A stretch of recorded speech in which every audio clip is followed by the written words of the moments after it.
पहले ये वीडियो देखिए।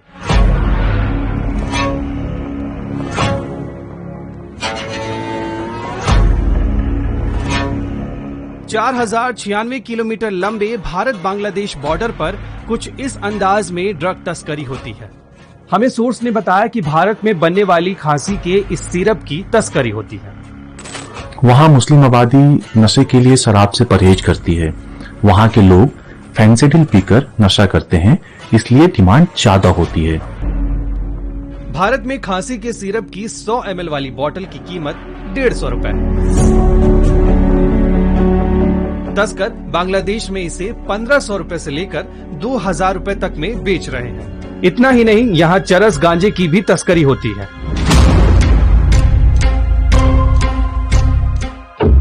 भारत बांग्लादेश बॉर्डर से सटे इन इलाकों में लड़कियां कपड़ों में चरस गांजा छिपाकर सीमा पर ले जाती हैं। तस्करी के इस पूरे मॉडल को समझने के लिए हम भोपाल से 1500 किलोमीटर का सफर कर भारत बांग्लादेश बॉर्डर पहुंचे।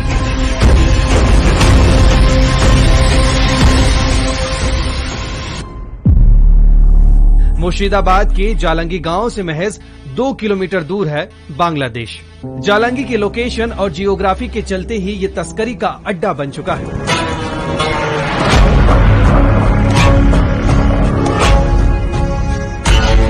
भारत बांग्लादेश बॉर्डर पर अब केटल से ज्यादा ड्रग्स की स्मगलिंग हो रही है। खांसी का जो सिरप भारत में सूखी खांसी ठीक करने के लिए इस्तेमाल किया जाता है, वह बांग्लादेश में नशे के लिए इस्तेमाल हो रहा है। इस सिरप के अलावा गांजा और हेरोइन भी बड़ी मात्रा में भारत से बांग्लादेश भेजी जा रही है।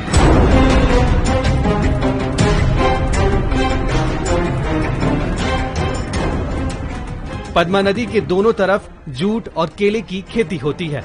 इसके पेड़ इतने बड़े और घने होते हैं कि इनमें तस्करों का छुपना आसान हो जाता है। सिक्योरिटी के लिए बीएसएफ के ऑब्जर्वेशन पॉइंट भी हैं, लेकिन एक ऑब्जर्वेशन पॉइंट पर 1 या 2 जवान ही होते हैं, जिससे तस्करों को पकड़ना मुश्किल है। 1 सितंबर को पुलिस ने 24 किलो चरस के साथ एक तस्कर को पकड़ा। 22 अगस्त को 21 किलो चरस, जो साबित करते हैं कि ड्रग तस्करी का खेल भारत बांग्लादेश के पोरस बॉर्डर से किया जा रहा है। मुखबिर से मिली जानकारी के मुताबिक हम आपको बता रहे हैं कि पूरा नेटवर्क ऑपरेट कैसे होता है। जिन गाड़ियों से ड्रग्स लाई जाती है, उन्हें गांव से 2 से 3 किलोमीटर पहले ही किसी सुनसान जगह पर रोक दिया जाता है, जहां तस्करों ने अपने अड्डे बना रखे हैं।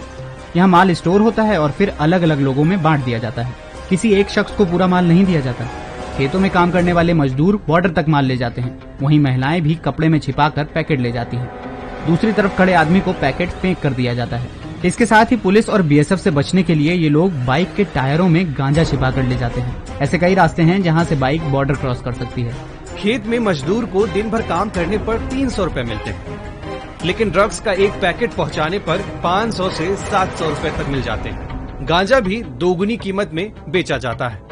ड्रग स्मगलर्स का नेटवर्क कितना मजबूत है, इसका अंदाजा आप इस बात से लगा सकते हैं कि 4 राज्यों को क्रॉस करने के बाद भी इनकी गाड़ी को कहीं भी पुलिस नहीं पकड़ पाती। इस पूरे नेटवर्क की तहकीकात करने पर पता चलता है कि बीएसएफ और पुलिस की भूमिका इसमें पूरी तरह से संदिग्ध है।